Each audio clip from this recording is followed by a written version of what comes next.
ಗೆ ಬನ್ರಪ್ಪ ಕೈ ಹಿಡಿತೀವಿ ಅಂದ್ರು. ಮೂಲ ಕಾಂಗ್ರೆಸ್ಸಿಗರನ್ನೂ ಬಿಡೋ ಮಾತಿಲ್ಲ ಅಂದ್ರು. ಆದ್ರೆ ಎರಡನೇ ಪಟ್ಟಿ ಬಿಟ್ಟ ಮರುದಿನವೇ ಕೈ ಕೊಟ್ಟು ಹೋಗ್ತವರೆ ಕೈ ಕಲಿಗಳು. ಯಾರ್ಯಾರು ಕೈ ಕೊಟ್ರು, ಯಾರ್ಯಾರು ಯಾವ್ಯಾವ ಪಕ್ಷದ ಕಡೆ ಹೋಗ್ತಾರೆ ನೋಡೋಣ ಬನ್ನಿ. ಚಿತ್ರದುರ್ಗ ಟಿಕೆಟ್ ವೀರೇಂದ್ರಗೆ ಘೋಷಣೆ ಆಗ್ತಿದ್ದಂತೆ ನಿನ್ನೆ ಎಂಎಲ್ಸಿ ರಘುವಾಚಾರ್ ಬಂಡಾಯ ಎದ್ದಿದ್ರು. ಇವತ್ತು ರಘುವಾಚಾರ್ ಮನವೊಲಿಕೆಗೆ ವೀರೇಂದ್ರ ಸೇರಿದಂತೆ ಅನೇಕ ನಾಯಕರು ಬಂದರು. ಆದರೆ ಸಂಧಾನ ವಿಫಲ ಆಯಿತು. ಇದರ ಬೆನ್ನಲ್ಲೇ ಜೆಡಿಎಸ್ ಎಂಎಲ್ಸಿ ಶರವಣ ರಘುವಾಚಾರ್ರನ್ನ ಭೇಟಿ ಮಾಡಿ ಮಾತುಕತೆ ನಡೆಸಿದ್ರು. ಈಗ ರಘುವಾಚಾರ್ ಏಪ್ರಿಲ್ 14ಕ್ಕೆ ಜೆಡಿಎಸ್ ಸೇರ್ತೀನಿ ಅಂತ ಕಾಂಗ್ರೆಸ್ಗೆ ಗುಡ್ ಬೈ ಹೇಳಿದ್ದಾರೆ. ಶರವಣ ಅವರು ಆಲ್ರೆಡಿ ಹೇಳಿದ್ದಾರೆ 14ನೇ ತಾರೀಕು ಬೆಳಗ್ಗೆ JP ಭವನ ಅಂತ 12 ಗಂಟೆ 7 ನಿಮಿಷಕ್ಕೆ ಸೇರ್ಕೋತಾ ಇದ್ದೀನಿ. ಚಿತ್ರದುರ್ಗದಲ್ಲಿ ಎಲ್ಲ JDS ಗೆಲ್ಲುತ್ತೆ. ಇವತ್ತು ನಾನು ಅವ್ರ ಮನಸ್ಸಲ್ಲಿ ಇರತಕ್ಕಂಥ ನೋವುಗಳನ್ನೆಲ್ಲ ತಿಳ್ಕೊಂಡಿದ್ದೀನಿ. ಅವರನ್ನು ಕೂಡ ನನ್ನ ಪಕ್ಷಕ್ಕೆ ಬರಮಾಡ್ಕೊಳ್ಳೋಕ್ಕೆ ಆಹ್ವಾನ ಕೊಡಲಿಕ್ಕೋಸ್ಕರ ಇವತ್ತು ಅವ್ರ ಮನೆಗೆ ನಾನು ಬಂದಿದ್ದೀನಿ. ಅವರು ಕೂಡ ಮುಕ್ತವಾಗಿ ನಾನು ಯಾವುದೇ ಅನ್ಕಂಡೀಷನಲ್ ಆಗಿ ನಿಮ್ಮ ಪಾರ್ಟಿಗೆ ಬರ್ತೀನಿ ಅಂತೇಳಿ ಒಪ್ಕೊಂಡಿದ್ದಾರೆ. ಇದೇ ಚಿತ್ರದುರ್ಗ ಕ್ಷೇತ್ರಕ್ಕೆ ಮಾಜಿ ಶಾಸಕ SK ಬಸವರಾಜನ್ ಅರ್ಜಿ ಹಾಕಿದ್ರು. ಆದರೆ ವೀರೇಂದ್ರಗೆ ಟಿಕೆಟ್ ಕೊಟ್ಟಿದ್ದಕ್ಕೆ ಇವತ್ತು ಕಾಂಗ್ರೆಸ್ ಪಕ್ಷದ ಸದಸ್ಯತ್ವಕ್ಕೆ ರಾಜೀನಾಮೆ ಸಲ್ಲಿಸಿದ್ದಾರೆ. ಶೀಘ್ರದಲ್ಲೇ ಬೆಂಬಲಿಗರ ಸಭೆ ನಡೆಸಿ ಜೆಡಿಎಸ್ ಸೇರೋ ಸಾಧ್ಯತೆ ಇದೆ. ದೇವೇಗೌಡರ ಮಾನಸಪುತ್ರರಾಗಿದ್ದ YSV ದತ್ತಾರನ್ನ ಕಾಂಗ್ರೆಸ್ಗೆ ಕರೆತಂದು ಟಿಕೆಟ್ ಕೊಡೋ ಭರವಸೆ ಕೊಟ್ಟಿದ್ರು. ಆದರೆ KS ಆನಂದ್ಗೆ ಟಿಕೆಟ್ ಫೈನಲ್ ಆಗಿದೆ. ಈಗ ದತ್ತಾ ಕಾಂಗ್ರೆಸ್ ಮೇಲೆ ಬಂಡಾಯ ಎದ್ದಿದ್ದು ಭಾನುವಾರ ಬೆಂಬಲಿಗರ ಸಭೆ ಕರೆದಿದ್ದಾರೆ. ಇದೇ ಕಡೂರಲ್ಲಿ ದತ್ತಾ ಮೇಲೆ HDK ಸಿಟ್ಟು ಹೊರಹಾಕಿದ್ರು. ಆ ಕಾರ್ಯಕರ್ತರು ಉಂಟು, ನಾನು ಉಂಟು, ಅವ್ರ ತೀರ್ಮಾನ ಉಂಟು. ಭಾನುವಾರ ಅವರೆಲ್ಲ ಬರಲಿ, ಅವ್ರು ಏನು ಹೇಳ್ತಾರೋ ಕೇಳ್ತೀನಿ.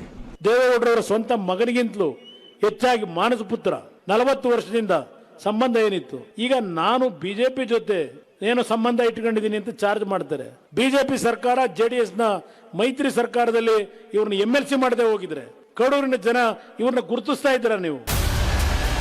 ಬದಾಮಿ ಕ್ಷೇತ್ರದಲ್ಲಿ ಸಿದ್ದರಾಮಯ್ಯ ನಿಲ್ಲಲ್ಲ ಅಂತ ಹಿಂದೆ ಸರಿದ್ರು. ಈಗ ಬದಾಮಿಗೆ ಮಾಜಿ ಸಚಿವ BB ಚಿಮ್ಮನಕಟ್ಟಿ ಪುತ್ರ ಭೀಮಸೇನ್ಗೆ ಟಿಕೆಟ್ ಕೊಟ್ಟಿದ್ದಾರೆ. ಆದ್ರೆ ಸಿದ್ದರಾಮಯ್ಯನೇ ಬರಬೇಕು ಅಂತ, ಇಲ್ದಿದ್ರೆ ಬಂಡಾಯ ಹೇಳ್ತೀವಿ ಅನ್ನೋದು ಸಿದ್ದರಾಮಯ್ಯ ಬೆಂಬಲಿಗರ ಮಾತು. ಶಿರಸಿ ಕ್ಷೇತ್ರಕ್ಕೆ ಕಾಂಗ್ರೆಸ್ ಟಿಕೆಟ್ ಭೀಮಣ್ಣ ನಾಯಕರಿಗೆ ಘೋಷಣೆ ಆಗಿದ್ದಕ್ಕೆ ಟಿಕೆಟ್ ಆಕಾಂಕ್ಷಿಯಾಗಿದ್ದ ವೆಂಕಟೇಶ್ ಹೆಗಡೆ ಹೊಸಬಾಳೆ ಬಂಡಾಯ ಅಭ್ಯರ್ಥಿಯಾಗಿ ನಿಲ್ತೀನಿ ಅಂತ ಬಹಿರಂಗ ಘೋಷಣೆ ಮಾಡಿದ್ರು. ನಾನು ಒಬ್ಬನು ಕ್ಯಾಂಡಿಡೇಟ್ ಅಂತ ಹೇಳ್ಕೊಟ್ಟಿದ್ದೆ. ನಾವು 7 ಜನ ಇದ್ವಿ. ಯಾರಿಗಾದ್ರೂ ಮಾಡ್ಬೋದಿತ್ತಲ್ಲ ಮತ್ತೊಬ್ಬರಿಗೆ. ನಾವು ಸಹಿತ 2 ಲಕ್ಷ ಕೊಟ್ಟಿಲ್ಲ. ಈ ಜನತೆಯರಿಗೆ ನಾನು ಹೋಗ್ತೀನಿ, ಜನರ ಹತ್ರ ಕೇಳ್ತೀನಿ. ನಾನು ಒಬ್ಬನು ಕೃಷಿಕ. ತುಮಕೂರಿಗೆ ಮಾಜಿ ಶಾಸಕ ಶಫಿ ಅಹಮದ್ ತಮ್ಮ ಅಳಿಯ ರಫೀಕ್ಗೆ ಟಿಕೆಟ್ ಕೇಳಿದ್ರು. ಆದರೆ ಇಕ್ಬಾಲ್ ಅಹಮದ್ಗೆ ಟಿಕೆಟ್ ಕೊಟ್ಟಿದ್ದಕ್ಕೆ ಇವತ್ತು ಬೆಂಬಲಿಗರ ಸಭೆ ನಡೆಸಿದ್ರು. ಆಮೇಲೆ ಕಾಂಗ್ರೆಸ್ ಪ್ರಾಥಮಿಕ ಸದಸ್ಯತ್ವಕ್ಕೆ ರಾಜೀನಾಮೆ ಕೊಟ್ಟಿದ್ದಾರೆ.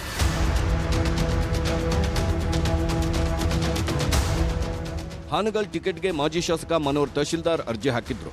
ಆದರೆ ಹಾಲಿ ಶಾಸಕ ಶ್ರೀನಿವಾಸ್ ಮಾನೆಗೆ ಟಿಕೆಟ್ ಫೈನಲ್ ಆಗಿದೆ. ಹೀಗಾಗಿ ಇವತ್ತು ಕುಮಾರಸ್ವಾಮಿ ನೇತೃತ್ವದಲ್ಲಿ ಮನೋಹರ್ ತಹಶೀಲ್ದಾರ್ JDS ಸೇರಿದ್ರು. ಜೊತೆಗೆ ಕಣ್ಣೀರನ್ನೂ ಹಾಕಿದ್ರು. ನನ್ನ 50 ವರ್ಷದ ಸುದೀರ್ಘ ನನ್ನ ಸೇವೆಯನ್ನ ಅವರು ಗಮನಕ್ಕೆ ತಗೊಳ್ಳೇ ಇಲ್ಲ. ಬಹಳ ದುಃಖದಿಂದ, ಭಾರವಾದ ಮನಸ್ಸಿನಿಂದ, ನೋವಿನಿಂದ ನಾನು ಇವತ್ತು ನಾನು ಈ ಪಕ್ಷಕ್ಕೆ ರಾಜೀನಾಮೆ ಕೊಡ್ತಾ ಇದ್ದೇನೆ. ಬೆಳಗಾವಿಯ ಕಿತ್ತೂರು ಕ್ಷೇತ್ರಕ್ಕೆ ಬಾಬಾ ಸಾಹೇಬ್ ಪಾಟೀಲ್ ಅಭ್ಯರ್ಥಿಯಾಗಿದ್ದು DB ಇನಾಮದಾರ್ ಕಾಂಗ್ರೆಸ್ಗೆ ರಾಜೀನಾಮೆ ಕೊಟ್ಟರು. ಇಷ್ಟು ಲಾಯಲಿಸ್ಟ್ ಇದ್ದವರು, ಇಷ್ಟು ಪಾರ್ಟಿ ಕಟ್ಟಿದವರು, ಇಷ್ಟು ಹಿರಿಯ ರಾಜಕಾರಣಿ ಇದ್ದರೂ ಸುಧಾ ಇಂಥ ಒಂದು ಕಷ್ಟ ಸಂದರ್ಭದಲ್ಲಿ ಅವರು ಕಾಂಗ್ರೆಸ್ದವರು ನಮ್ಮ ಕೈ ಬಿಟ್ಟರು. ಇನ್ನು ಸವದತ್ತಿ ಕ್ಷೇತ್ರದ ಟಿಕೆಟ್ ವಿಶ್ವಾಸ್ ವೈದ್ಯಗೆ ಖಚಿತ ಆಗಿದೆ. ಸಿಟ್ಟಿಗೆದ್ದ ಸೌರಭ್ ಚೋಪ್ರಾ ಬಂಡಾಯದ ಬಾವುಟ ಹಾರಿಸಿದ್ದಾರೆ. ಹಾಗೆ ಸವದತ್ತಿ ಟಿಕೆಟ್ ಆಕಾಂಕ್ಷಿಯಾಗಿದ್ದ ಪಂಚನಗೌಡ ದ್ಯಾಮನಗೌಡ ಕಣ್ಣೀರು ಹಾಕಿದ್ರು.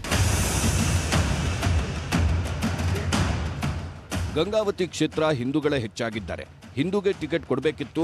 ಇಕ್ಬಾಲ್ ಅನ್ಸಾರಿಗೆ ಕೊಟ್ಟಿದ್ದು ಹಿಂದೂಗಳ ವೋಟ್ ಸಿಗಲ್ಲ ಅನ್ನೋದು ಶ್ರೀನಾಥ್ ವಾದ. ಅಷ್ಟೇ ಅಲ್ಲ, ಅಯ್ಯಪ್ಪ ದೇಗುಲ ಒಡೆಸಿದ್ದ ವ್ಯಕ್ತಿ ಇಕ್ಬಾಲ್ ಅಂತಾನೂ ಶ್ರೀನಾಥ್ ಆರೋಪಿಸಿದ್ದು ಬಂಡಾಯದ ಮುನ್ಸೂಚನೆ ಕೊಟ್ಟಿದ್ದಾರೆ. ಯಾವುದೇ ಪರಿಸ್ಥಿತಿಯಲ್ಲಿ ಗಂಗಾವತಿ ಇಕ್ಬಾಲ್ ಅನ್ಸಾರಿ ಕೊಡಬಾರ್ದು. ಸೋಲತ್ತು ಕಟ್ಟಿದ್ದು ಆಂಜನೇಯ ಹುಟ್ಟಿದ ಕ್ಷೇತ್ರ. ಮತ್ತು ಹಿಂದೆ ಇಕ್ಬಾಲ್ ಅನ್ಸಾರಿ ಅವರು ಕೆಲವು ನೆಗೆಟಿವ್ ಪಾಯಿಂಟ್ಸ್ ಕೂಡ ಇದೆ. ಅವ್ರ ಮಂತ್ರಿಗಳಿದ್ದಾಗೆ ಮತ್ತು ಅನೇಕ ಕೋರ್ಮ ಗಲಭೆಗಳು ಅವ್ರ ಪೀರಿಯಡಲ್ಲಿ ಆಗಿದ್ದಾವೆ. ಕೊನೆ ಗಡಿಗೆಯಲ್ಲಿ ಇಲ್ಲಿ ಕೊಟ್ಟಿರತಕ್ಕಂಥ ಬಹಳಷ್ಟು ಅಸಮಾಧಾನ ಆಗಿದೆ. ಶಿಕಾರಿಪುರ ಕಾಂಗ್ರೆಸ್ ಟಿಕೆಟ್ ಗೋಣಿ ಮಹಂತೇಶ್ಗೆ ಕೊಡಬಾರದು ಅಂತ ಪ್ರಬಲ ಅಭ್ಯರ್ಥಿ ನಾಗರಾಜ್ ಗೌಡ ಬೆಂಬಲಿಗರು ಇವತ್ತು ಸಿದ್ದರಾಮಯ್ಯ ಮನೆಗೆ ಮುತ್ತಿಗೆ ಹಾಕಿದ್ರು. ಇನ್ನೊಂದು ಕಡೆ ನಾಗಣ್ಣಗೌಡ ಕೂಡ ಬಂಡಾಯದ ಮುನ್ಸೂಚನೆ ಕೊಟ್ಟಿದ್ದಾರೆ.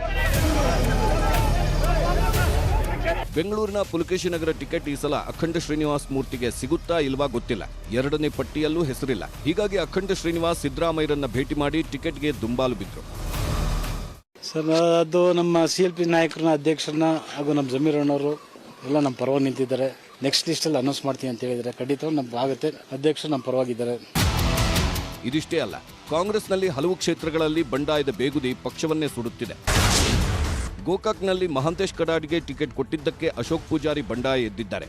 ಕಲಘಟಗಿ ಟಿಕೆಟ್ ಸಂತೋಷ್ ಲಾಡ್ಗೆ ಕೊಟ್ಟಿದ್ದಕ್ಕೆ ನಾಗರಾಜ್ ಛಬ್ಬಿ ಕಾಂಗ್ರೆಸ್ ಬಿಡುವ ಆಲೋಚನೆ ಮಾಡುತ್ತಿದ್ದಾರೆ. ನರಗುಂದ ಟಿಕೆಟ್ ಯಾವಗಲ್ಗೆ ಫಿಕ್ಸ್ ಆಗಿದೆ. ನಾವೇನು ಪಕ್ಷಕ್ಕೆ ದುಡಿದಿಲ್ವಾ ಅಂತ ಸಂಗಮೇಶ್ ಕೊಳ್ಳಿ ಸಿಟ್ಟಾದ್ರೆ, ಯಾದಗಿರಿಯ ಟಿಕೆಟ್ ಚೆನ್ನಾರೆಡ್ಡಿಗೆ ಕೊಟ್ಟಿದ್ದಕ್ಕೆ ಅನುರಾಧ ಬಂಡಾಯ ಎದ್ದಿದ್ದು ಬಿಜೆಪಿ ಜೆಡಿಎಸ್ ಸೇರೋ ಆಲೋಚನೆ ಮಾಡುತ್ತಿದ್ದಾರೆ. ನಿಪ್ಪಾಣಿ ಟಿಕೆಟ್ ಕಾಕಾ ಸಾಹೇಬ್ ಪಾಲಾಗಿದೆ. ಉತ್ತಮ್ ಪಾಟೀಲ್ ಬಂಡಾಯ ಎದ್ದಿದ್ದಾರೆ. ಬೀಳಗಿಯಲ್ಲಿ JT ಪಾಟೀಲ್ಗೆ ಕಾಂಗ್ರೆಸ್ ಟಿಕೆಟ್ ಸಿಕ್ಕಿದೆ. SR ಪಾಟೀಲ್ ರೊಚ್ಚಿಗೆದ್ದಿದ್ದಾರೆ.